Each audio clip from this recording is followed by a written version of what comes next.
Whatever is sometimes somebody creates, be very rest assured that I have already mapped it on the regional plan. It's already notified that this is the buffer zone that is already created. So there's no question of being given. Town planning has never given any permission. And last time, whatever the issue was, if ASI gives any permission or anybody gives within a permission for any government project, that's a different subject. But I know private people, nothing we can give.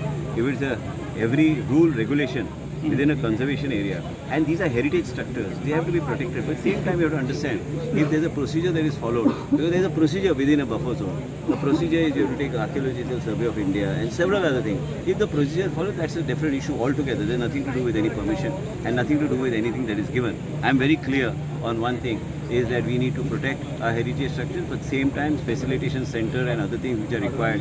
They were required during exposition, they were required infrastructure in terms of tourist inflow coming. A lot of people come from all over the place, including internationally, to see the church and several other religious places.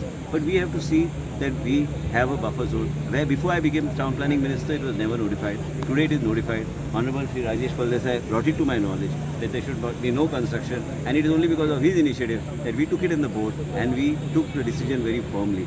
We are here to protect. And also I made a mention to you that we are also going to protect the mangroves. 3,555 survey numbers have already been identified. There is a Government of India agency that is helping us do correlation.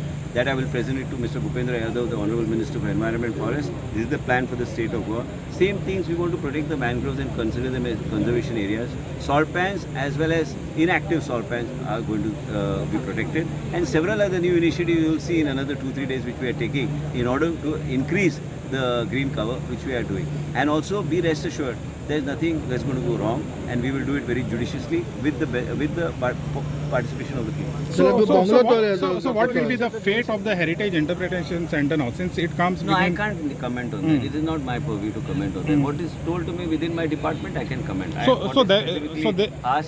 You asked me two things. One is whether there is a buffer zone. Yes, notified by me.